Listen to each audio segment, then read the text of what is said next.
እሺ ቴንኪው ቴዲ። እንግዲህ አቶ ልደቱ አሁን ያቀረበው ጽሁፍ በራሱ ሌላው መፈተሽ ሳያስፈልገን ከፈረሱ ጋሪው የቀደመ መሆኑን አረጋጋጭ። የተቃዋሚ ኃይሎች አንድነት ሳይፈጥሩ በምን አይነት ስልት እንደሚታገሉ ስትራቴጂ ሳይኖራቸው በ45 ቀን እንገረስሳለን የሚል ቅስቀሳ ሲያደርጉ ነበር።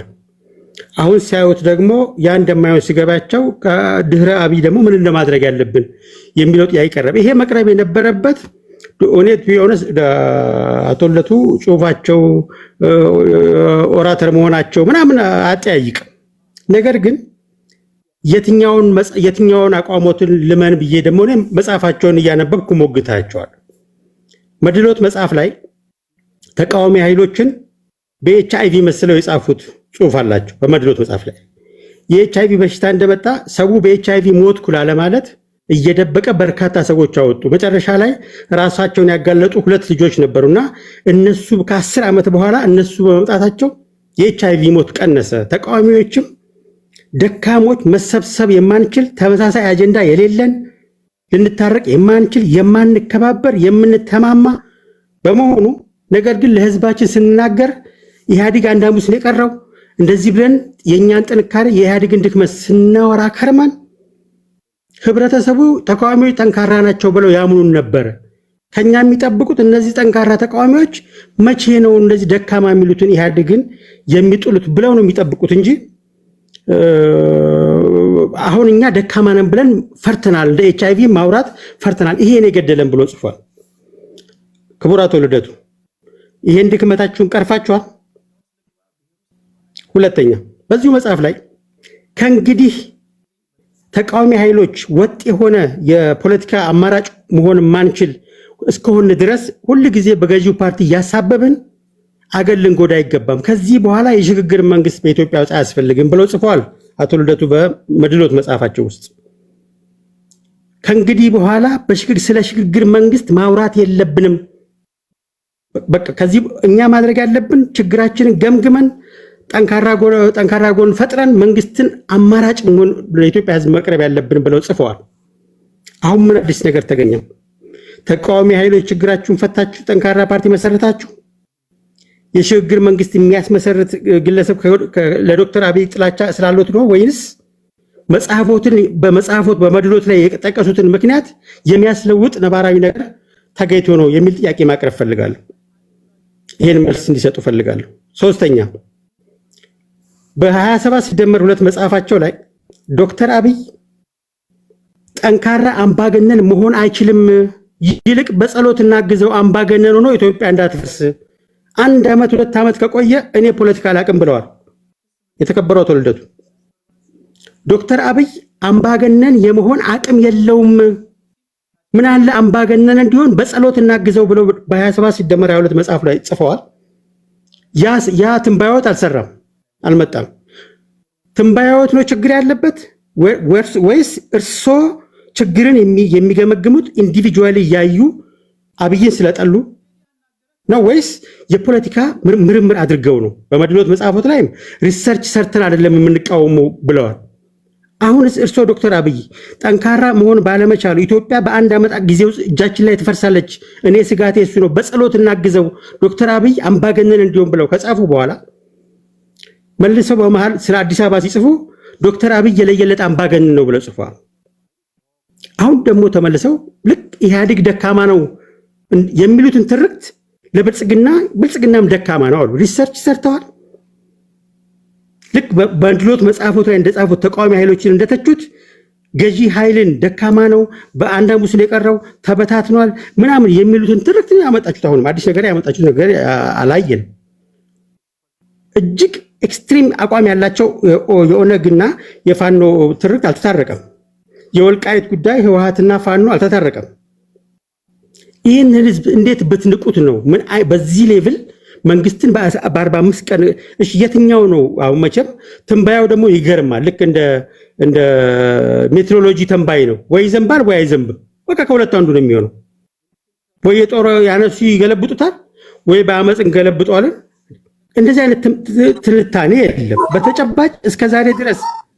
መንግስት ላይ የምትዘሩ ተቃዋሚ ኃይሎች ኢቲክስ የማይጠብቅ የውሸት ልደፋ ነው። መንግስት ተዳክሞ የተገኘው ተቃዋሚ ነው ብለን የጻፍከው በመድሎት መጽሐፍ ላይ አሁን ምን ተገኘ? የትኛው ተቃዋሚ ነው? እስቲ አንተ የምትማሩ የአብሮነት ውስጥ ያሉ ሰዎች ፖለቲካሊ ይስማማሉ ወይ? አይዲዮሎጂካሊ ይስማማሉ ወይ? ወጥ የሆነ ነገር ይታያል ወይ? የኢትዮጵያ ህዝብ አይገመግም ብላችሁ በዚህ ሌቭል ለምን ትኖቁታላችሁ? ህዝብን በዚህ ሌቭል ማዋረድ ለምን ያስፈልጋል? ህዝብ እኮ ይገመግማል እኮ። በመድሎት መጽሐፍ ላይ ኢህአዴግ ነው ተቃዋሚ ኃይሎችን የሚከፋፍለው ይባላል። ውሸት ነው፣ የኛው ድክመት ነው ብለሃል። አሁንስ ለኢህአዴግ የሰጠውን ለብልጽግና ተሰጠዋለህ? የተከበረው አቶ ልደቱ የኢትዮጵያ ምን አይነት ማን እንደረገማት አላቅም። ምሁራኖቻችን እስከዛሬ የዘሩት በተቃዋሚው ጎራ በገዢው ጎራ የነበሩት መጥፎ የፖለቲካ ባህላችን ነው አሁንም ተብትቦ ያዘን። ከዛ የፖለቲካ ባህላችን ተላቀናል ብለው ያስባሉ? ውጭ ያላችሁት ተው፣ አገር ውስጥ ያሉትን ተውት፣ መሳሪያ ነሷትን ተውልኝ። ውጭ ያላችሁት የሰለጠነ ዓለም የምትኖሩት ቀለም ቀመሰን የምትሉት የታበያችሁት መድሎት መጽሐፍ ላይ ተቃዋሚ ኃይሎች በመታበያችን ነው ዋጋ የከፈልነው ብለዋል። አሁንስ ከዛ መታበያችሁ ቀንሳችኋል? እንዴት ነው የምታስታርቀው? በመድሎት ላይ በ27 ሲደመር 2 ላይ ጻፍከውን ትንተና ለሽግግር መንግስት ብልጽግና ጊዜ ያመጣበት ሪዝን ምንድን ነው? በ27 ሲደመር 2 መጽሐፍ ላይ ብልጽግና ቁጥር 2 ማለት ኢህአዴግ ቁጥር 2 ብልጽግና ማለት ኢህአዴግ ቁጥር 2 ነው ብላል። ኢህአዴግና ብልጽግና አይለያዩም ብላል። ለኢህአዴግ የሽግግር መንግስት አያስፈልግም ካልክ ለብልጽግና የሽግግር መንግስት ያስፈልጋል ብለህ የምትመጣበት ትንታኔ ምንድን ነው? ይሄ በአጠቃላይ ኢትዮጵያውያኖችን ከመናቅ ነው። ፖለቲከኞቻችን ኢንቴግሪቲ ኖራቸው በጥናት ላይ በአይዲዮሎጂ ላይ በወጥነት ላይ ሐሳብ በመሸጥ ላይ ባለመሆኑም ጭምር ነው በዚህ ላይ ዙሪያ ጥምጥም የሚሄዱት። ስለዚህ የልደቱ አቶ ልደቱ ጽሁፍ ሐሳባቸውን መፍታቸው ነው በፈለገው መንገድ እላለሁ። ማለት ግን በኪላሽ ይወድቃል፣ መውደቁ አይቀርም። ከዛ በኪላሽ የጣለው ይለቅልሃል። አንተ የሽግግር መንግስታውን ብታቋቁም ይቻላል። ፕራክቲካል ነው ይሄ ነገር። እንዲህ አይነት የመጥፎ የፖለቲካ ባህላችንን ካልቆረጥን በስተቀር ህዝቡ ተነስቶ ገዢውንም ተቃዋሚ ኃይሎችን ማረም የሚችለው ተቃዋሚ ኃይሎች እንደፈለጋችሁ ማንም አይገመግመንም፣ ሰልፍ ኦዲተን ራሳችሁን አታደርጉ ወይ ሰው ይገመግመናል ብላችሁ አትገምቱ። በመታበይ የምታመጡት ሐሳብ ተገቢ አይደለም። አሁንም ደግሞለታለሁ አቶ ልደቱ የብልጽግና መንግስትን በሪሰርች የሚወድቅበትን ሰርተው ያቶ ጀዋር ይሻላል 30-30-20 የሚል እንደው ትንሽ ትንታኔ ለመስጠት ሞክሯል። ያንን እንኳን አላየውም። ዝም ብለን ብቻ ዶክተር አብይ ሁላችሁንም ተቃዋሚ ኃይሎች ዶክተር አብይ ላይ ያነጣጠራችሁት ዶክተር አብይ is doing something ማለት ነው። ዲፕሎማቲካሊ፣ ኢኮኖሚካሊ፣ ፖለቲካሊ ኢቨን በመጽሐፍ ደረጃ ፖሊሲ የመደመር ነው። ትውልዱ ይሄን መሆን አለበት፣ መንገድ ይሄ ነው፣ መዳረሻ የመደመር መንግስት መስራው ይሄ ነው ብሎ ዘርዝራችኋል። እናንተ በዛ ሌቭል እንኳን ለሐሜቱ ብቻ ነው የቀጠላችሁትና አሁንም ያቀረቡት ሐሳብ ከፈረሱ ጋር የቀደመ ነው የሚል መልእክቴን ማሳለፍ ፈልገው እጅግ በጣም አመሰግናለሁ። ኦኬ፣ ወደ ይርታቸው ከመሄዳችን በፊት በተለይ አንግልም እንድታዩት ነው። ብዙ ጊዜ የኢትዮጵያ ፖለቲከኞች ለዘመናት ሲተቹበት የነበሩት ምንድነው? ይናገራሉ እንጂ የሚናገሩትን አይጽፉም። አሁን አቶ ልደቱ አያሌው የሚናገሩትን ንግግር በተደጋጋሚ ጊዜ ብዙ ጽሁፎችን ጽፈው አቅርበዋል። ብዙ ጥናታዊ ጽሁፎችን፣ የመፍትሄ ሀሳቦችን እያሉ የሚያቀርቡት ነገር አለ። አሁንም ድህረ አብይ ወይም ፖስት አብይ ብሎ ሲያቀርቡ መጽሐፋቸውን እንዴት ነው ለመጽሐፋቸው ክሬዲት አሰጧቸው? አሁን እጅ ከምን ትላላቸው? ብዙ ፖለቲከኛ ለምሳሌ ከዚህ ቀደም የነበሩ ፖለቲከኞችን ስንተቻቸው አገር ዝም ብሎ ቢሰጥ ከዚህ ይዘህ ወደዛ እንዴት ነው የምትወስደን? የተጻፈ ነገር አለ ወይ እያለን በጣም እናዋከባቸው ነበር በጥያቄ። አሁን አቶ ልደቱ አያሌው መጽሐፋቸውስ እንዴት ነው ክሬዲት አሰጣቸውን ብላቸው ነው የምታስቡት? ከዛ ወደ ጥልቅ ወደ ሆነው ነገር እንገባለን፣ ወደ ትንታኔ በጽሁፋቸው ስለጨራረፉት ወይም ደግሞ ስለጠቀሷቸው ነገሮች ማለት ነውና ይህም በሌሎች ፖለቲከኞች መለመድ ያለበት ነገር ነው ብላችሁ ሳታስቡ፣ ምክንያቱም በጽሁፍ ያለ ይወረሳል፣ በቃል ያለ ይረሳል እንደሚባለው ብዙ ፖለቲከኞቻችን ዛሬ ላይ የሚክዱን እኮ የተጻፈ ነገር ስለሌለ ነው። በአንደበቶቻቸው ይናገሩና የሆነ ቀን እኮ እንዲህ ብላል ስንለው አይ የተቀጣጠለ ነው እንዲህ ያለ ነው አይ ነው ምናምን የሚሉበት ዘመን ላይ ደርሰናል። እና ይህንን በጣም ትዕግስታቸውንና በጣም ለፖለቲካ ያላቸውን ዴዲኬሽን ራሱ እንዴት ነው ያያችሁት? እሱንም ነካ እንድታደርጉ ለማለት ያሉ እንዲሁ በዜሮ እንዳናበዛው። ይርታቸው 8 ደቂቃ አለ ወንድሜ።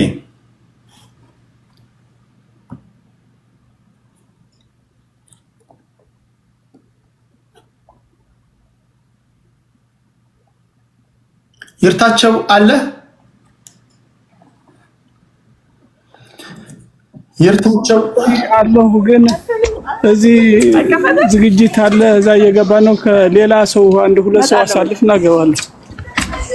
እኔ ብዙ ፖለቲከኛ አይቻለሁ በየሳምንቱ ድግስ ቤት እንደ ይርታቸው የሚታደም ሰው ግን አይቻላትም። አቶ ይርታቸው ይሄ አጋጣሚ ነው ወይስ እንዴት ነው? ብዙ ጊዜ ከድግስ ቤት ነው የሚገባው ዝግጅት ቦታና ይመቼ ለማለት ያለው ፋሚሊ ያለን እኮ ብዙ ነን እኛ። እሺ ወደ ቡኖ በደሌ እንመጣለን። ቡኖአችን 8 ደቂቃ አለ። እሺ አመሰግናለሁ። ያው አንተ አሁን ካነሳው ሀሳብ ልጀምርና ድህረ አብይ ክሬዲት አይሰጠውም ወይ ለምጽፈው? ያው ለምጽፈው ያው ክሬዲት ሰጥተን ነው እያወራን ያለነውና ምገርምህ ቴዲ ግን ድህረ አብይ ይኖራል መቼም የፍጹማዊ እንትን አይደለም። ተደራጅቶ የመጣ በደንብ የበሰለ የፖለቲካ አቋምና ፖሊሲ ያለው ሀገሪቷን ሊመራ ይችላል። በጣም የተሻለ ከዚህ የተሻለ አሁን እጃችን ላይ ካለው እኛ ሀገሪቷን እየመራንበት ካለው የተሻለ አቅጣጫ ያለው ሀገሪቷን ይመራል። ዲሞክራሲያዊ ስርዓት ነው። በምርጫ የምንመራ ሀገር ከመሆናችን አኳያ ማለት ነው። ሌላው ግን በደንብ መታወቅ ያለበት የብልጽግና መምጣት ምን አድርጓል መሰለህ? እነዚህ ማይክሮ ተፎካካሪ ፓርቲዎችን እንዳይታዩ አድርጓል። እንዴት ካልከኝ ማይክሮ አይዲዮሎጂ ነው ይዞ የሚሄዱ ማይክሮ ሀሳብ ነው። በብሔር የተጣመሩ ናቸው። ገብቷል አይደል? አሁን ጠንካራ ሀለት ላይ ሆኖ አይደለም የብልጽግና መምጣት እነዚህን ማይክሮ ተፎካካሪ ፓርቲዎችን የሚያስደብቅበት። ለምን? አንደኛ እነሱ የተዋቀሩበት ብሔርተኝነት ላይ ነው። የተደራጀ አንድ ላይ ሆኖ ተደራጅቶ ከመጡ ግን ብሊቭ ሚ ቻሌንጂንግ ሊሆኑ ይችላሉ። እንሰራለን፣ እዛ አብረን እንፎካከራለን። ምክንያቱም የተሻለ ሀሳብ ለማህበረሰባችን ብሎ ሲያመጡ እንደ ኢትዮጵያ ሲያስቡ አገርን ለማሻገር ሲያስቡ የቤት ቋት ውስጥ ገብቶ ሳይሆን አገርን ለማሻገር ሲያስቡ እዛኔ አንተም ትጠነክራለህ። ባይዘ ይሄ በደንብ መታወቅ ያለበት ነው። በጣም ወጣ ብዬ ስናገር ማለት ነው። ከቦክስ ወጣ ብዬ ስናገር ጠንካራ የተደራጁ አንድ የሆኑ ካሉ ይደራጁ። በጣም ጥሩ ነው። ባይዘ መንግስት በዚህ ላይም ከመደገፍ ወደኋላ አይልም። ምርጫ ቦርድ ራሱን ችሎ ኢንዲፔንደንት እንትን አለን። ግን መንግስትም ለመርዳት ከምንም በዚህ ልክ ወደኋላ እንደማይል ነው በደንብ መታወቅ ያለበት። ሌላው ልደቱን ተመልከቱ። ባይዘው ልደቱ መጣጠፎችን በመጻፍ ማንም አያክለውም። መጽሐፎቹም በጣም የእውነት ለመናገር ብዙ መጽሐፎችን ጽፏል። ደስ የሚሉ ማለት ነው። ግን የተጣረሱ ናቸው። ይጣረሳሉ ማለት የሚጻፍ ነገር የሚተላለፍ ነው ለትውልድ። ጠንቀቅ ብለህ ነው መጻፍ ያለብህ። ምን ውስጥ ከተኛል በአንደበታቸው የተናገሩትን ይሄ መንግስት አይነኬ ነው ማለት አይነኬ ነው ማለቱ ምን አይነሳም፣ መፈንቀል አንችልም፣ ምን አስበን ነው ተሳስተናል ነው ሲል ነበር አይደል?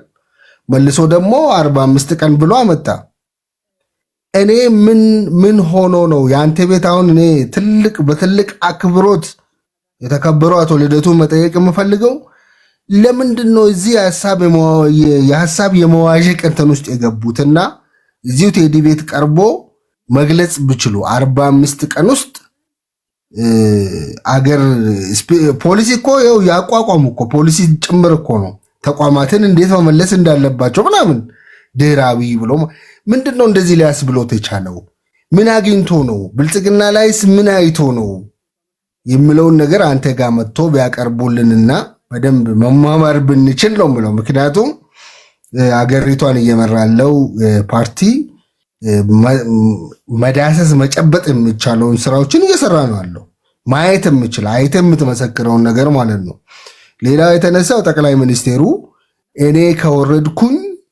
እኔ ከስልጣን ከወረድኩኝ አገሪቷ ትበጠበጣለች ያላችሁበት ጠቅላይ ሚኒስቴሩ በመጀመሪያ አንደበታቸው የተናገሩት ኢትዮጵያ ውስጥ አንድ መሪ ከ5 ዓመት በላይ ባይመራ የሚል ራሳቸው አንደበታቸው የምርጫ የተመረጡለት ቀን በማግስቱ ተናግሯል።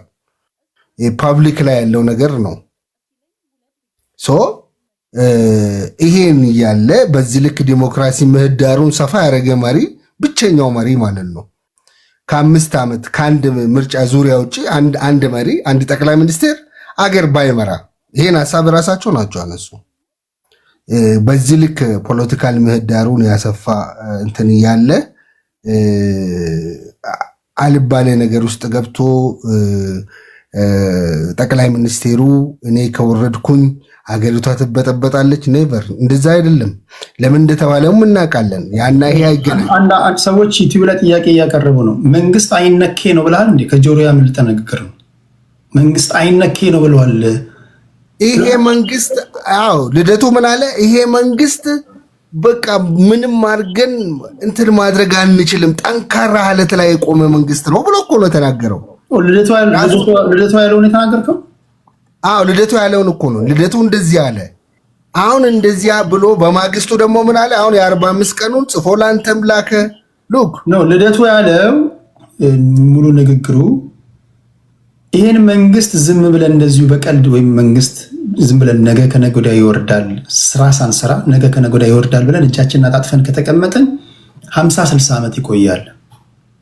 ከአለት የጠነከረ ጠንካራ ይሆናል። የቤት ስራዎቻችንን መስራት አለብን ያለው እንጂ በንግግሩ አንችልም ማውረድ አንችልም እኮ ነው ያለው።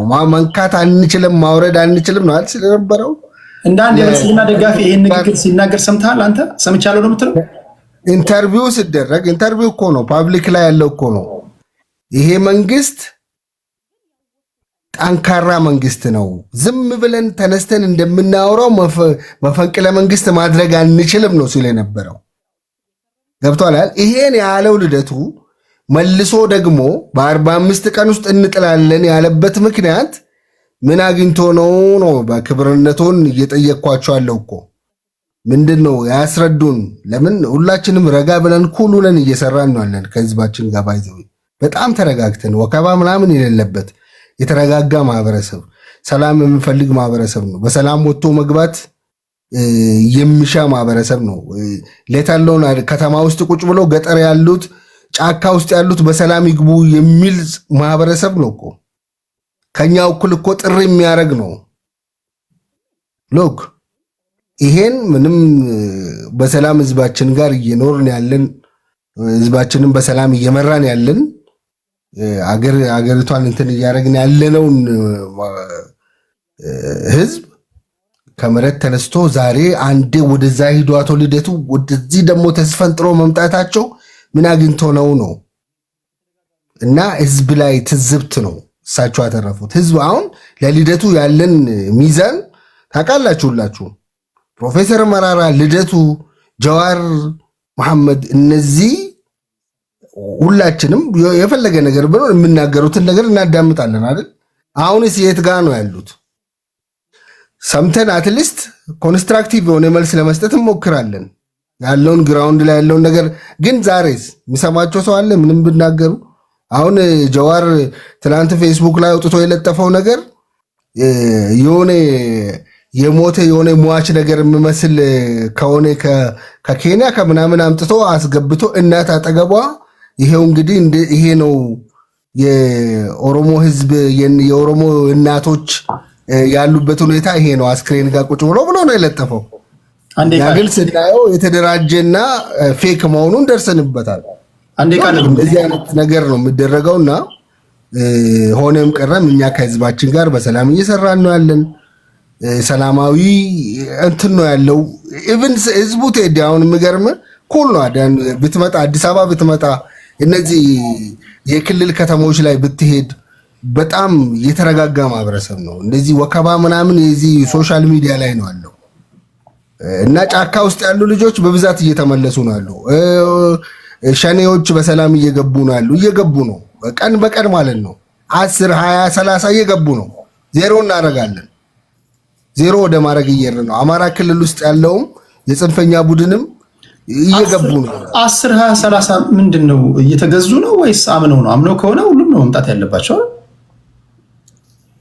አዎ 10 20 30 የሚሆንበት በየቦታው ስለሆነ በየቦታው ማይክሮ እንትን አይደለም። በየቦታው አስሩም ያሉት ብሬኑንም ይዞ ዲሽቃውንም ይዞ በሰል እየገቡ ነው ያለው። እያየን ነው በትክክል ማለት ነው። ይሄን ኢቭንኛ ለምንድን ነው ፓብሊክ ላይ ማናውለው? ለምንድን ነው ማንሰራበት ምናምን የሚለውንም በዚህ የመከላከያ ሚኒስቴር እንትን ብለናል። በትክክል ይሄን ሰብሰብ አድርጎ መከላከያ ሚኒስቴር እንደሚያሳውቀን ተስፋ እናደርጋለን። ከነ ቁጥራቸው ከየት እንደሆኑ ማለት ነው። ያለኝ መረጃ ግን እየገቡ መሆናቸውን 100% እንትን ብለናል። አመሰግናለሁ። እሺ ቡናችን ቴንኪው። አፍሪካ ዩናይትድ አለ። እንዴት ናችሁ? ሰላም ነው? ጤና ስጥልን። አለን። ይሄ አጀንዳው በተመለከተ የልደቱ አያለው ብዙ ነገር ብሏል። ከመስከረም 30 በኋላ መንግስት የለም መጻፈ ምንድነው ኮፒ የምለው ላይ ደግሞ በ45 ቀን ይሄ መንግስት እናስወግዳለን የተለያዩ ነገሮች ብሏል። ነባራዊ ሁኔታውና ህሊናዊ ሁኔታው ግን እሱ የምለውና አያሳይም። ኢቭን ኢፍ የልደቱን የፖለቲካ አንደርስታንዲንግ ራሱ እና ተቀባይነት ዜሮ እያስገባ ነው ያለው። ምን ማለት ነው? ነባራዊ ሁኔታው የኢትዮጵያ ህዝብ ምን ይፈልጋል ከልማት አንፃር፣ ከአይዲዮሎጂ አንፃር ደግሞ ህሊናዊ ሁኔታው ምን ይፈልጋል የሚለውን ያላገናዘበ ዝም ብሎ ፖለቲካ ማለት ለአንዳንዶቹ ወሬ ይመስላቸዋል። ፖለቲካ ማለት አደረጃጀት ነው። ፖለቲካ ማለት አመራር ነው እና የሞቢላይዜሽን ካፓሲቲ ነው። ልደቱ ስንት ደጋፊዎች አሉት? ይሄን ሀሳብ ለማራመድ ራሱ ምን አደረጃጀት አለው? አንድ 2 3 ብሎ ይሄ የሱን ሀሳብ አደራጅቶ ውይይት ተደርጎ ወደ አቋም ወስደው የሚተገብሩለት ምን ነገሮች አሉ በምትልበት ጊዜ ዜሮ ነው። ሶሻል ቤዝ የሌለው ምንድነው? አንድ ኮከብ አለ፣ ከርታታ ኮከብ የሚባል ሰማይ ላይ ወዲያ ወዲህ የሚል ማለት ነው። ስለዚህ በሀሳብ ደረጃ ይዋትታል እንጂ ልደቱ እንደውም ይሄን ሀሳብ ደጋፊ ቢኖረው በአንተ ቤት ቀርቦ ይሄ ነው ብሎ ቻሌንጅድ መደረግ ነበረበት። ራሱ ይዞ መምጣት ነበረበት ሀሳቡን። ስለዚህ በዚህ የሚኖሩ ወይም አሁን ኢትዮጵያ እንደምታውቀው ከፍተኛ የሆነ ነገራችን ላይ በዚህ ውስጥ የገባ አቶ ልደቱ አያሌውን አመጣቸውና ባልተለመደ ሁኔታ ባለፈው እንዳደረግነው እናንተ ጥያቄዎቻችሁን አሰናዱ አለን የምትሉትን ጥያቄ ታቀርባላችሁ። አቶ ልደቱን ግን አመጣላችኋለሁ። ቀጥል። አዎ እንደዚያ መሆን አለበት። ኢትዮጵያ ግን ነባራዊ ሁኔታው ልደቱ የሚለውን አይደለም የሚያሳየው ልልህ ነው። ነባራዊ ሁኔታውም ህሊናዊ ሁኔታውም ኮምፕሊትሊ ማለት ነው ይሄን የሚያሳይ አይደለም። ለምንድን ነው ካልክ ልደቱ ለምንድን ነው እንደዚያ የሚለው ካልክ አንዳንድ ሰዎች ራሳቸውን ያሳባቸው ሸቀጥ ሆነው በተቀባይነት ለማግኘት ወይም ደግሞ የኢትዮጵያ ጠላቶች ከፍሏቸው የሚያወሩ ካልሆነ በቀር ኢትዮጵያ በዚህ ሰዓት ወይም የአብይ መንግስት ወይም የብልጽግና መንግስት በዚህ ሰዓት የኢትዮጵያን መሰረታዊ የዘመናትን ችግር ለመፍታት ወደብ ለማግኘት ከፍተኛ የሆነ 80%ቱን አርሶ አደር የሚጠቅም ማዳበሪያ ፋብሪካ ለመገንባት ታላላቅ ግድቦችን በመስራት ኢትዮጵያ በምግብ ራሷን እንድትችል ከፍተኛ ለውጥ እያመጣ ያለ መንግስት ነው። ይሄን የማይወዱት ደግሞ ባዳም ባንዳንም ቀጥረው እየዋትቱ እንደሆነ ግን እናውቃለን። ይሄ ለኢትዮጵያ ሕዝብ ግልጽ ነው ማለት ነው። አልፎም ተርፎ ኢትዮጵያኖች እርስ በርሳቸው እንዲዋጉ እንዲፋጁ በማድረግ እንደምናውቀው ወደብ ለማግኘት የባህር በር ለማግኘት ሶማሌላንድ ነው አይደል? ይሄን መጀመሪያ መንግስት ሲሄድ የት ነው የተሰበሰቡት? ኢሳያስ ወደ ግብጽ አቀና፣ 3 አንድ ላይ ተጣመሩ። ይሄን ሐሳብ ማን ነበረ ሲደግፈው የነበረው? የኢሳያስን ሐሳብ ስትል አንደኛው ልደቱ ነው። ስትራቴጂካሊ የኢትዮጵያ የክህደት የፈጸመ ነው፣ ፖለቲካሊ ማለት ነው ልደቱ። አሁንም ደግሞ የኢትዮጵያን መሰረታዊ ጥቅም ተጻረው ከቆሙት ይሄን የኢትዮጵያን ችግር ለመፍታት የሚንቀሳቀሰው መሪና ፓርቲ ተቃውሞ ቆመ ማለት በባንዳነት ተሰልፏል ማለት ነው። የሀገር ክብርና ጥቅም ላይ የሚደራደር ፖለቲከኛ አይደለም በመሰረቱ። ስለዚህም ነው ህዝባዊ መሰረት የሌለው። ሶሻል ቤዙ ማን ነው? ኢትዮጵያ ውስጥ ልደቱን የሚደግፈው ማን ነው ስትል አንድ የለው፣ ፓርቲ የለው፣ የእሱን ሀሳብ የሚደግፍ አንድ ነገር የለው። ዝም ብሎ በየሚዲያው ጽሁፍ ይጽፋል የተባለው ማንም ይጽፋል እኮ ጽሁፉ አይደለም ችግሩ። ጽሁፍህን ተቀብሎ አደረጃጀት ፈጥሮ ይሄ ለህዝብ ይጠቅማል ብሎ ህዝብ አምኖበት ምሁራን አምነውበት ሲቆሙ ነው ፓርቲ የሚሆነው። ብልጽግናን 16 ሚሊዮን አባላት ያለውን ፓርቲ እንደው ወሬ ማውራት ይቻላል። ፕራክቲካሊ ኦን ዘ ግራውንድ ብልጽግና አገር እየመራ ነው። እነዚህን ኢትዮጵያን ህዝቦች እርስ በርስ ለማጋጨት በድህነት ላይ ለማቆም የመጨረሻቸውን የህልውናቸው ትግል እያካሄዱ እንደሆነ እናውቃለን። ኢትዮጵያ ቀንደኛ ጠላቶች ወይም ታሪካዊ ጠላት ቅጥረኞች ዛሬም ኢትዮጵያን ለመበጥበጥ እየሰሩ ነው ያሉት። የነሱ ልሳን ወኪል የሆኑት የልደቱ አይነቶች ደግሞ ዲራቢ ብልጽግና ይላል። ምንድነው ያለኸው? እስቲ አንተ ማን አመራሮች እነማን ናቸው? በከተማ ምን ፖሊሲ አለ? በገጠር ህዝቡን ኑሮ ለመቀየር ምንድነው ያለኸው? ሀምጣ ስትለው አንድ ነገር ስለ ሽግግር ይላል። ስለ ሽግግር ስንት ዘመን አወራ። የሽግግር የሚባል የለም። አገር በምርጫ አሁን ምርጫ እየቀረበ አይደለ? 2018 የት አለህ ነው? ፓርቲን ይዘና አዘርዋይስ አትችልም ነው። ስትንደፋደፍ ትኖራለህ እንጂ ለኦድህ ስትጮህ ተቀጥረ ከዚያ ውጪ የለም ነው። ተደራጅ፣ በሰላም መልክ ህዝብ አደራጅ፣ ሐሳብ ተቀባይነት ካለ ተንቀሳቀስ። ከዚያ ኢትዮጵያ ህዝብ መርጦ ወደ ስልጣን ትመጣለህ እንጂ የግብጽ ቅጥረኛ የሻቢያ ቅጥረኛ ወይም ኢትዮጵያን ህዝብ ለማበጣበጥ በምናምን ወደ ስልጣን ይመጣል የሚል የለም። አሁን ቅድም የመከላከያ እንዲናደራጃለን ብሏል። መከላከያ የተደራጀ ወደ ባለፈው ማንስቻለሁ ኒውትራሊ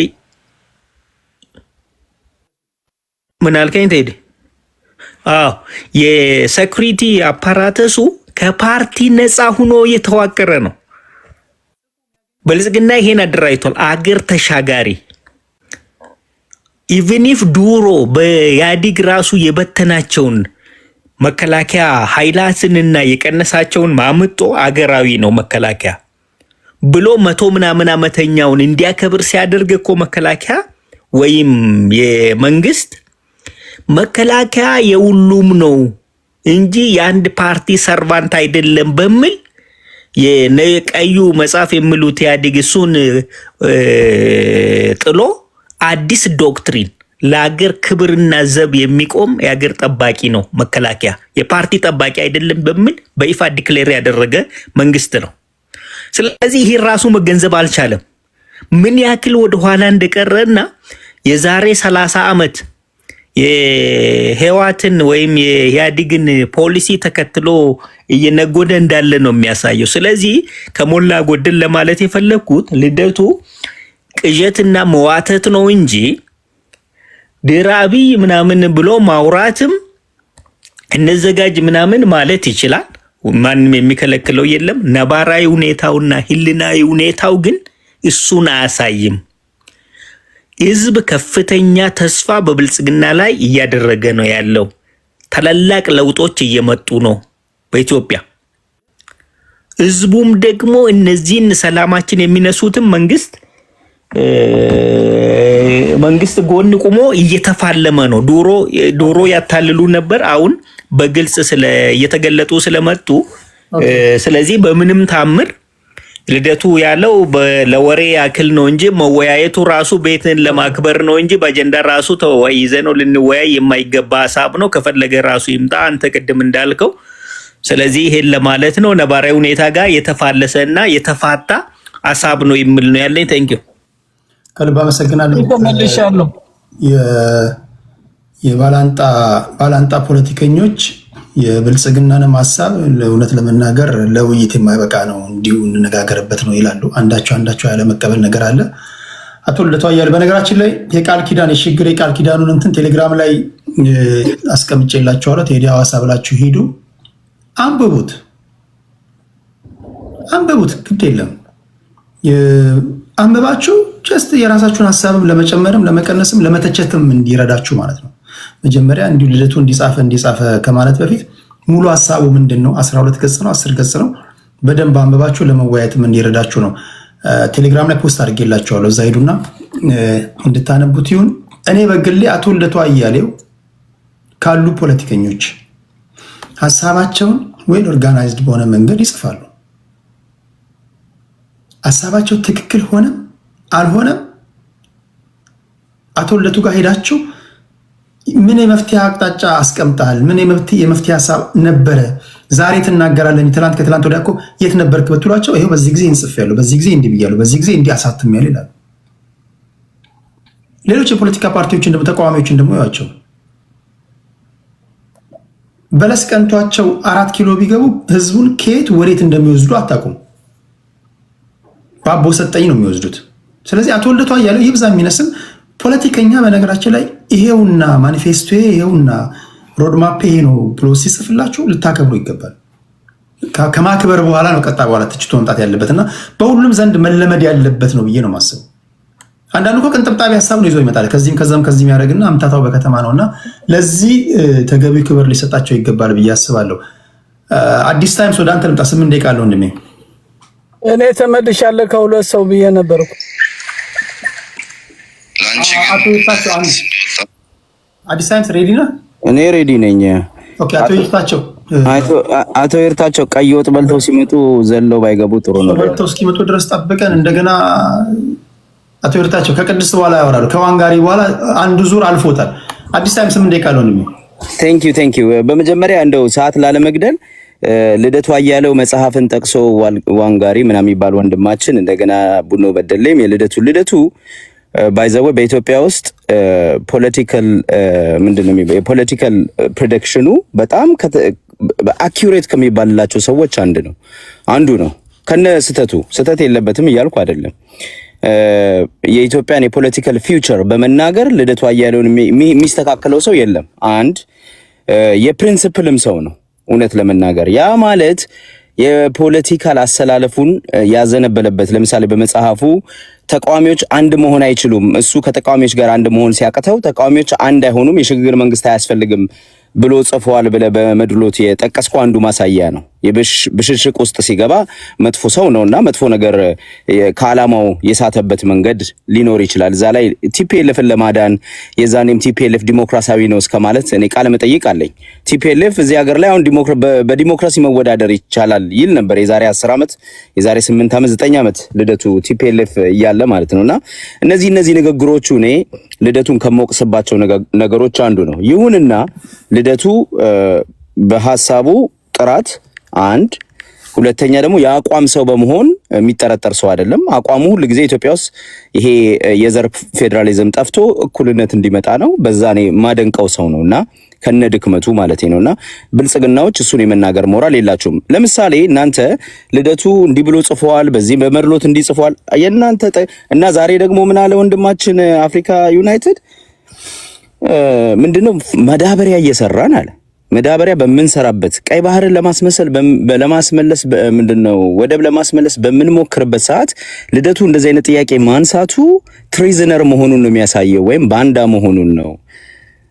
እንደ ጠቅላይ ሚኒስትር አብይ አህመድ በዚህ በኢትዮጵያ ፓርላማ ነው ለኦነግ መረጃ ሰጣለሁ ያለው። ልደቱ ለኦነግ መረጃ አልሰጥም፣ ለሻቢያ መረጃ አልሰጥም። ሀገር የከዳበት ነገር የለም። ሀሳብ ነው ያቀረበው። ጠቅላይ ሚኒስትር አብይ አህመድ ለኦነግ መረጃ ሰጥ ነበረ የደህንነት ኃላፊ ሆኜ ብሎ በኢትዮጵያ ቴሌቪዥን የተናገረ ሰው ነው። ይሄ ሰውዬ ትሪዝነር ነው ማለት የኢትዮጵያ መንግስት ላይ ትሪዝን ያደረገ ጠቅላይ ሚኒስትር ነው ያለው። ሌላው ሐሳባችሁን ኮንትራዲክሽኑ ደግሞ የእናንተን ሐሳብ የሚጋጨው ምንድነው? እሱ ወደ ስልጣን ሲመጣ ቲፒኤልኤፍ ምንድነው አባይን ገድበዋል፣ ኢንፍራስትራክቸር አልምቷል ሲባል ተብሎ ሲጠየቅ እንዲህ ብሎ ነበር። ስሙት። ታረጋግጥልሽ የምፈልገው ባድመ ከማንም በላይ የሞተው ኦሮሞ ነው። ይሰማል ቴዲ?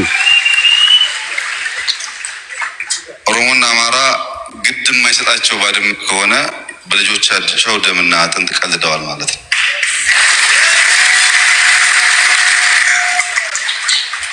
ስለዚህ የሰላሙ ጉዳይ ለህዝባችን ስለሚጠቅም የኤርትራም ህዝብ ወንድም ህዝብ እውነተኛ ህዝብ ስለሆነ የትግራይም ህዝብ የሚጠቀመው ከዚያ ስለሆነ በቅንነት እየሰራን ስለሆነ አንቺ እንደዚህ አይነት ጥያቄ ሳትገዢ ነይና እዩ ሰላሙን። አስመራም መቀሌ ሄደሽ ችግር ካለው ማንም ዜጋ የሚገስጸው የሚያርመው መንግስት ነው አሁን ያለው። እንደምታዩ ይሄ በኢትዮጵያ ታሪክ ውስጥ ታሪክ ነው። ጠቅላይ ሚኒስትር አስቀምጦ እየተነሱ መጠየቅ የለም።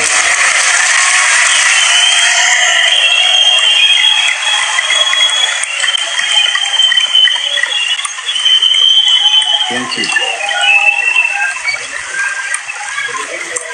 you. ነው ቴዲ ሰዓቴን ላለመግደል ነው። እዚህ ንግግር ላይ ሚኒሶታ ላይ የተናገረው ነው ባይዘወይ እና ያው የመጀመሪያው ትዝ ይላል አብይ እንደተመረጠ አሜሪካን ሀገር ቱር አድርጓል አይደል? እንደውም ሰዎቹን ፊት ለፊት በማግኘት የነጻነት የዲሞክራሲ እያለ ነበር የሚያወራው። ያ ሿሿ የተሰራንበት ጊዜ ነው። አሁን አብይ አህመድ ከጥሩ ተቃዋሚ ወይንም ደግሞ ገለልተኛ ጋዜጠኛ ጋር እንኳን ተገናኝቶ አያውቅም። ሁሉ ጊዜ ካድሬና የኢቲቪ ሰዎች ደርድሮ ነው የሚያወራው እንጂ የውጭ ሀገር ጋዜጠኛ ጠይቆት አያውቅም። ከሱ የሚቃረን ፖሊሲዎቹን ሊቃወም የሚችል ጋዜጠኛ፣ የህዝብ ጥያቄ ሊያነሳ የሚችል ጋዜጠኛ ጋር ቁጭ ብሎ አያውቅም። አንደኛ ይሄ የማጭበርበሪያ ዘመኑ ስለነበረ ነው። ግን እዚህ ጋር ምን ብሎ መሰለ ፖይንት ወይም ቪዲዮ ያሰማው እዚህ ፖይንት ላይ ቲፒኤልኤፍ ልማት አድርጓል ብላ ጠይቃለች። አንድ የትግራይ ልጅ ታስታውሳለህ ቴዲ አይደል? እና ይሄ ልማት 30 ዓመት የሚሸት ነው 30 ዓመት ምንድነው ጭቆና ነበር ብለሃል ብላ ጠየቀችው። ልማት ይላል ሌላ ምንድነው ኢንፍራስትራክቸር ዊዛውት ኢንፍራስትራክቸር ኢዝ ነቲንግ ብሎ ነው የመለሰላት። አሁን ቡኖ በደሌም እኔ የምለው ምንድነው እንደ ቡኖ በደሌ ይላላችሁ እኛ ወደብ እናስመልሳለን፣ እኛ መዳበሪያ ፋብሪካ ሰርተናል፣ ወተት በቧንቧ ለህዝብ ልናድል ነው አትበሉን። ምክንያቱም አብይ አህመድ መሪያችሁ ኢንፍራስትራክቸር ዊዛውት ኢንፍራስትራክቸር ኢዝ ነቲንግ ብሎ መጀመሪያ ቃል ገብቷል። ምን ማለት ነው? ህዝቡን ሳትረዳ፣ የህዝቡን የፖለቲካ ጥያቄ ሳትመልስ፣ የህዝቡን ደህንነት ሳታረጋግጥ፣ የህዝብ እኩልነት የሀገር አንድነት ሳታመጣ ወንዝ አለማውላት በለኝ አባይን ገደብኩላት በለኝ ያለው ለወያኔ መንግስት የዛሬ 8 ዓመት ወደ ስልጣን ሲመጣ ነው። እናንተ ምንም ሞራል የላችሁም። በመጀመሪያ ይሄን አለማው ይሄን የሚያለማው እኮ በኢትዮጵያ ብድር ነው፣ ከኪሱ አይደለም። የኢትዮጵያ ህዝብ ታክስ ነው፣ የአብይ አህመድ አይደለም ወይ የእናንተ ካድሬዎች አይደለም። ምናልባት 16 ሚሊዮን ደጋፊ ያለው ብላል። እንደውም ወንጀሉ 16 ሚሊዮን ሆዳም አለው ማለት ነው። ታክስ ከምንከፍለው ላይ ቆርጦ እናንተን ያስተዳድራል፣ ለእናንተ ይገብራል ማለት ነው። ይሄም በየትኛውም ዓለም ላይ የለም። ስለዚህ እንደውም መወንጀል ነው ያለበት። 16 ሚሊዮን ካድሬ አያስፈልግም በዓለም ላይ። እዚህ ሀገር አሜሪካን ሀገር ዲሞክራትና ሪፐብሊካን አሉ። በእርግጠኝነት ሜምበራቸው ከ10 ሺህ አይበልጥ። እነዚህ 400 ሺህ 500 ሺህ የዓለምን ኢኮኖሚ በሚያስተዳድር ሀገር ላይ 10 ሺህ ካድሬ የለም። የዲሞክራት ሜምበር የሪፐብሊካን ሜምበር 10 ሺህ አይሞሉም። 16 ሚሊዮን አለ ስትል 16 ሚሊዮን ጨቁኜ በሆዱ አስሬ ህዝብ እንዲጨቁኑ፣ ህዝብ እንዲገርፉ፣ ህዝብ እንዲጨፈጭፉ፣ ህዝብ እንዲያስፈራሩ 16 ሚሊዮን የስርዓቱ ጠባቂ ቫንጋርድ አስቀምጫለሁ እያለ ነው እንጂ 16 ሚሊዮን በነፃ የሚያገለግል ወይ ወዶ የሚያገለግል እንዳልሆነ ይታወቃል። የልደቱ ሐሳብ ላይ ልመለስ ቴዲ። ሐሳቡን አይደለም የተቹት። ልደቱ ኢትዮጵያ ውስጥ የሽግግር መንግስት ያስፈልጋል ብለዋል። ከዚህ በፊት አያስፈልግም ብለዋል ነው አይደለም? ከዚህ በፊት አያስፈልግም ያለበትን ምክንያት እኔ ተችቻለሁ። መነሳት ካለበት ልደቱንም ስጣር ቴዲ ይሄን ነገር ያዘው ሌላ ጊዜ አመጣዋለሁ ስላልክ ልደቱን አንዱ መጠየቅ ያለብህ የሽግግር መንግስት አያስፈልግም ብለሃል ከዚህ በፊት ዛሬ እንዴት ደግሞ ያስፈልጋል ለምናል ከኔ የሚመስለኝ አሁን ያለንበትና በኢህአዴግ ጊዜ የነበረውና አሁን ኮምፕሊትሊ ሌላ ነው። ልደቱ ይሄ ነው መልሱ የሚሆነው። ቢኮዝ በዛን ጊዜ አሁን ያለው ወረስት ነው። በአብይ ጊዜ ያለው ሰው ተዘግዝቆ የሚገደልበት ነው። 3 እና 4 ኤትኒክ ሆምላንድ እርስ በራሳቸው ጦርነት የሚተኳኮሱበት ፌዴራል መንግስት በየስቴቱ በየክልሎቹ ሄዶ ጦር ያዘ ዲፕሎይ አድርጎ ህዝብ የሚጨርስበት ነው። በወያኔ ጊዜ እንደዚህ አልነበረም። ይሄን ሊመልስል ይችላል ሲምፕሊ እውነት ለመናገር ግን ያም ቢሆን አያስኬድም ለልደቱ ቢኮዝ ዲሞክራሲ አልነበረም። የወያኔ ስርዓት ወደዚህ እንደሚመራን ያስታውቅ ነበርና ልደቱ የወያኔን ስርዓት ዲፌንድ ለማድረግ የሽግግር መንግስት አያስፈልግም ያለበት መንገድ አንተ ወደፊት ትሞግተዋለህ ብዬ ተስፋ አድርጋለሁ። ከዛ በተረፈ ግን በሁለተኛው ዙር እመለሳለሁ። የልደቱ ሐሳቦች የሽግግር መንግስት ያስፈልጋል። የኢትዮጵያ ፖለቲካ ቴዲ ከ60ዎቹ ጀምሮ ያልመለሰው ጥያቄ ምንድን ነው? የሽግግር መንግስት የሚያስፈልግ አሁን ወያኔ መጣና የራሱን ፖሊሲ ያደረገ አይደል? 1991 ወያኔና ኦነግ የሚፈልጉትን ህገ መንግስት ጨፍልቀው አማራ ጨቋኝ ነው አሉና ከተሞችን በሚፈልጉት ቅርጽ አስቀመጡና ይሄንን ጨቋኝ ፌዴራሊዝም አስቀመጡልን። አብይ መጣና እኔ ያሻግራቸዋለሁ ብሎ የአንድ ቡድን የበላይ ያለበትን ፖሊሲ እያወጣ ህዝብ እየረገጠ ጦርነት እያስፋፋ ቀጠለ። ስለዚህ ኢትዮጵያ ውስጥ እውነተኛ የሽግግር መንግስት ያስፈልጋል። በዝርዝሩ ወደ በኋላ እመለሳለሁ። ቴዲ አመሰግናለሁ።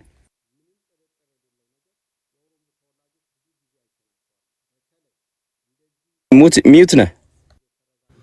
በሚቀጥለው ዙር ላይ እንድንነካ የምፈልገው ቤትነኮ ደስ የሚለኝ እኛ ለምሳሌ የኢህአዴግ ዘመን ልጆች ነን አይደል? ሁላችንም አሁን እስቲ አንድ የ27 ዓመት ልጅ እዚህ ቲክቶክ ላይ የሚጽፈው ነው የሚናገረውን እንስማና በጣም በራሱ ጥረት እግዚአብሔር አእምሮን ካልፈወሰ በስተቀር ምን ሰማውን በማንነታችን ነው ምንናገረውን በማንነታችን ሆኗል።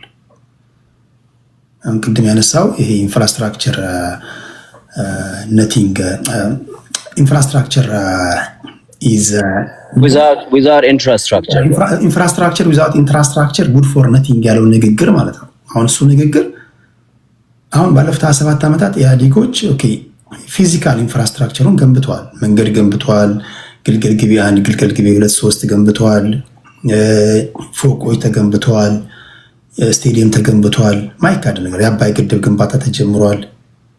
መለስ ብለን ግን በህዝቡ መካከል ያለውን አኗኗር ብናይ በአማራና በኦሮሞ መካከል ግንብ ታጥሯል። በአማራና በትግራይ መካከል ግንብ አለ። በወላይታና በሲዳማ መካከል ግንብ አለ። በሲዳማና በወላይታ መካከል እንደዚሁ ቁርሾች አሉ። በስልጤና በጉራጌ እያንዳንዱ አጎራባች ብሔሮች ወይም አብሮ የሚኖሩ ብሔሮች አይቀራረቡም። እዚህ መሀል ከሆነ የመጣው የጠቅላይ ሚኒስትር እናንተ እንድትነኩት አባባሰው ወይስ እሱ እዚህ እሳት ላይ ተጣደ?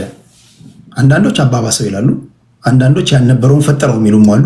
አንዳንዶች በተፈጠረው ላይ መጣ ነገር ግን ምንም ማድረግ አይችልም የሚሉ አሉ። እናንተ ምን ትላላችሁ? እነዚህ መንካት አለብን። መጀመሪያ በአማራና በኦሮሞ መካከል ሰላማዊ የሆነ ግንኙነት መፍጠር በማንችልበት ደረጃ ላይ እኮ ነው። እግዚአብሔር በኪነ ጥበቡ ጠብቆን እንጂ እኮ ዛሬ በማህበራዊ ጉዳይ እንኳን ማውራት ማንችልበት ደረጃ ላይ ደርሰን ነበር እኮ። አንድ ኦሮሞና አንድ አማራ በግል ጉዳያቸው ቢጣሉ ጸቡ የሚሆነው የኦሮሞና አማራ እየሆነ ነው። ይሄ በደርግ ጊዜ እኔ አባቶቼ ወይም ታላላቆቼ ሲናገሩት አልሰማሁም። በተፈሪ መኮንን ጊዜ ሲናገሩት አልሰማሁም።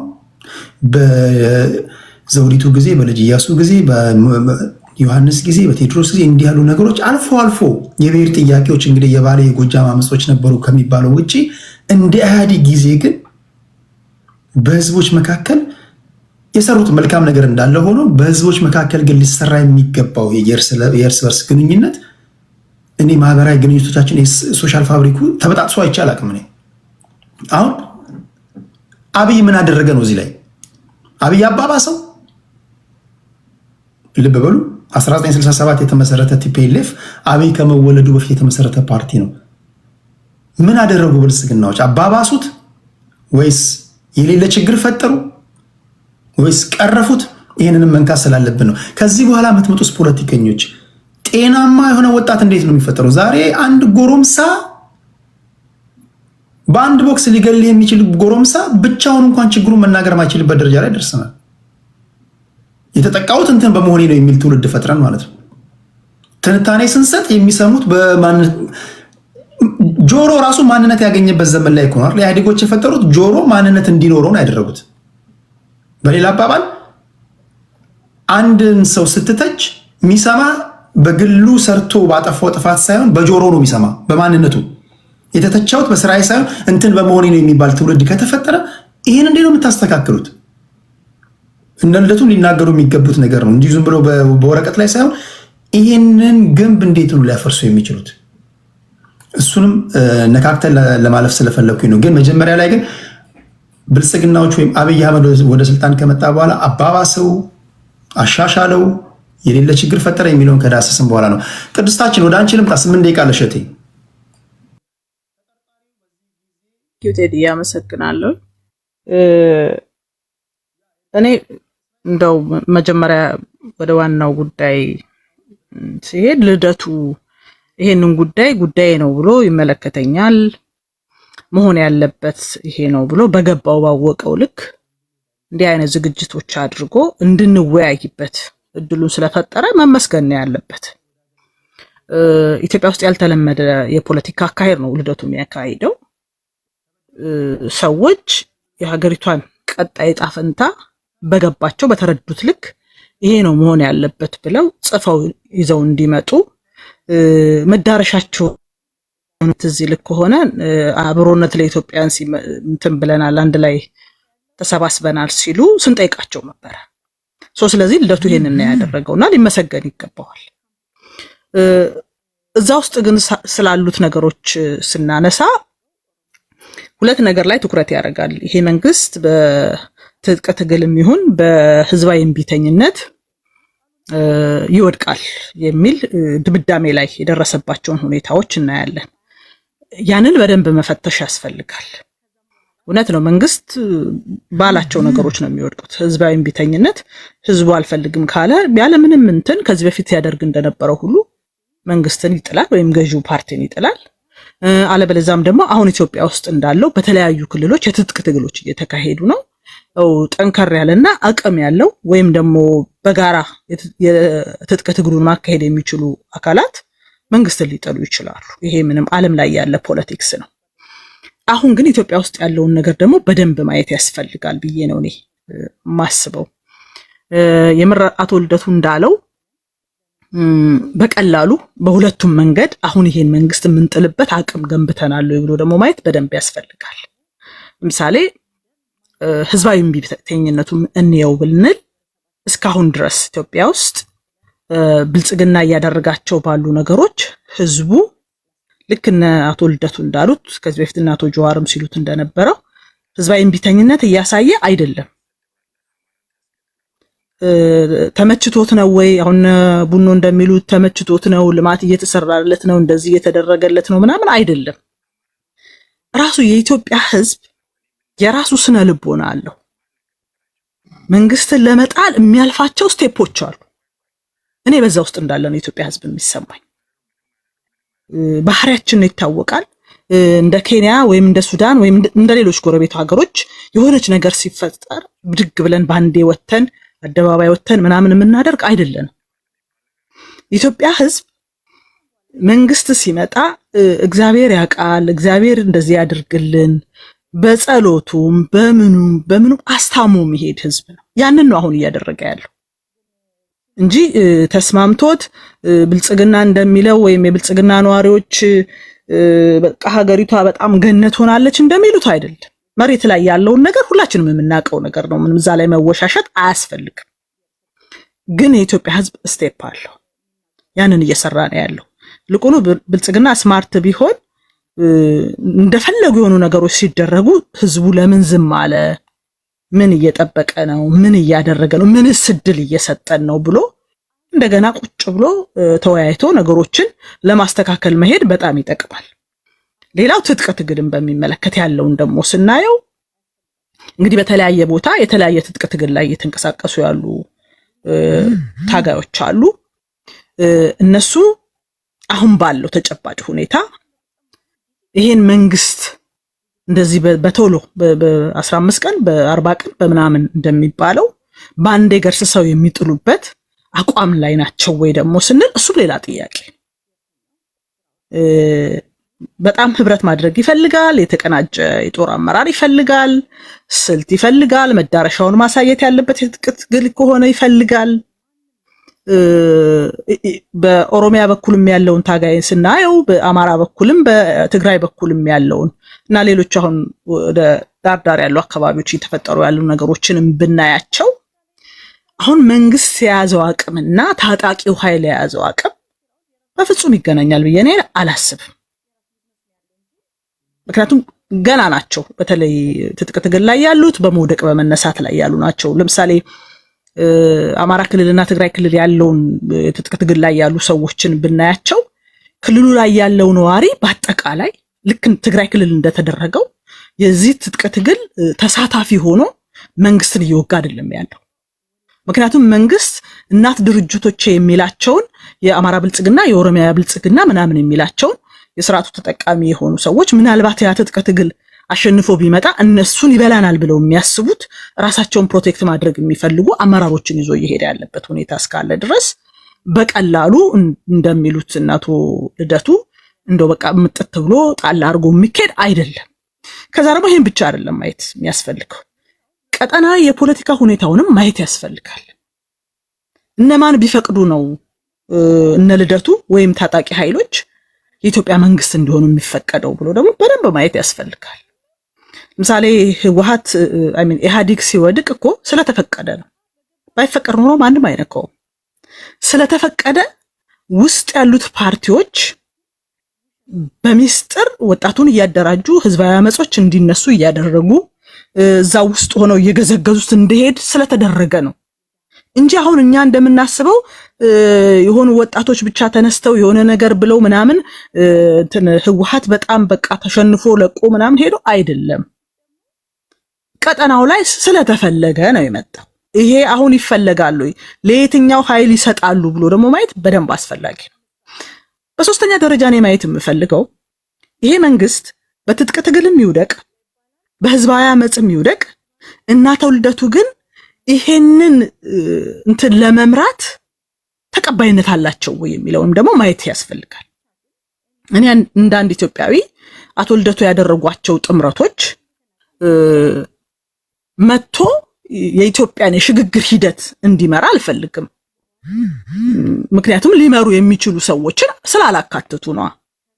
ላለፉት 40 እና 50 ዓመታት ሀገሪቷ በእንደዚህ አይነት አዙሪት ውስጥ እንድትሄድ ያደረጉ ሰዎችን እንደገና ሰብስበ የዘመተ የዚህ መፍትሄ አካል ናቸው ስትል ጥያቄ ውስጥ ወድቃለህ። የተሻሉ ሰዎች መጥተው ቢሆን አማራጭ ያላቸው ተራማጅ ሐሳብ ያላቸው ሰዎች መጥተው ቢሆን በዚህ ስብስብ ውስጥ ዝም ያለውም ህዝብ ፈንቅሎ ወጥቶ ህዝባዊ ቢተኝነቱን አቀጣጥሎ መንግስት ወደ መለወጥ ይሄዳል። ግን ይሄ ስብስብ ነው ወይ ካልከኝ እኔም ማላም ነው። በተለይ እንዳንድ አማራ የአማራን ህዝብ ነጥሎ እንዲገደል እንዲፈናቀል ሁል ጊዜ በሌሎች ኢትዮጵያውያን አይን ውስጥ ገዢ በዝባጅ ገዳይ እንዲሆን ማኒፌስቶ የጻፉ ማኒፌስቶውን ያስፈጸሙ ከዛ ደግሞ ተዋልዶ ተጋምዶ የሚኖረውን የተለያዩ በተለይ አማራና ኦሮሞን ደግሞ ይሄ አንተ ሰፈር ነው፣ ይሄ ያንተ ድርሻ ነው፣ እግዚአብሔር በተፈጥሮ የተሰጠህ መሬት ነው፣ የመጣብህ ከተፈጥሮ ውጪ የሆነ ወራሪ ነው እና ጨፍጨፈህ ገለህ አጥፋው ብለው ሰዎችን ሲያስገድሉ የነበሩ ምስኪኖችን ሲያዘርፉ የነበሩ ሰዎች አንዴቃልሽ እሺ የዚህ መፍትሄ አካል ነን ብለው ሲመጡ የኢትዮጵያ ህዝብ ሞኝ ነው ብዬ እኔ በፍጹም አላስብም። በደንብ ያያል፣ ያገናዝባል። እነማን ናቸው ይሄን ሐሳብ ይዘውልኝ የመጡት እነማን ናቸው ይሄን አማራጭ ይዘውልኝ የመጡት የሚለውንም በደንብ የሚያይበት ጊዜ አለው፣ ወቅት አለው። የኢትዮጵያ ህዝብ አሁን ዝም ስላለ ወይም ወጥቶ ባንዴ ህዝባዊ አመጽ ስላልቀሰቀሰ በቃ ተመችቶታል ብልጽግናዎች ትሏትን እቺ በደንብ መታየት ያለበት ናት። እና ግን እነ ልደቱ ይሄን ሰሞን በጣም ቶሎ ሲሄዱበት ያየሁት ነገር አለ። እኔ እንዳንድ ፖለቲከኛ እኔ ያየሁበት መንገድ ሌላ ነው። ለምሳሌ ሰሞኑን ህዝባዊ ቢተኝነት ተጀምሯል ሊሉ ያስቻላቸው ዩኒቨርሲቲዎች ውስጥ የተነሱ እንትኖችን የተማሪዎችን ጥያቄ ልክ እነሱ እንደቀሰቀሱት የነሱ ጥያቄ ወደ መሬት እንደወረደ ምናምን ለማሳየት የሞከሩት ነገር አለ። እኔ ግን በዛ አይን አላየሁም። ትምህርት ቤት ውስጥ የተነሱ ነገሮችን አምሹር እርግጠኛ ሆኜ እነግርሃለሁ የቀሰቀሱት የብልጽግና ሰዎች ናቸው። ለምን ምርጫ እየመጣ ነው። ማንን አታክ ማድረግ የፈለጉት አካል ስላለ ምን መስራት እንዳለባቸው በደንብ ያውቃሉ። ኢትዮጵያ ውስጥ ገዢው መንግስት ያልፈቀደው ሰላማዊ ሰልፍ እና ሌሎች ህዝባዊ ምናምን ማድረግ አይቻልም በዚህ ሰዓት። ስለዚህ እኔ እነሱ እንዳረጉት ነው የሚሰማኝ። ጀዋርና ልደቱ ግን በጣም ቪቫ እያሉ ያሉበት ሁኔታ ነው ያለው። ቴንክ ዩ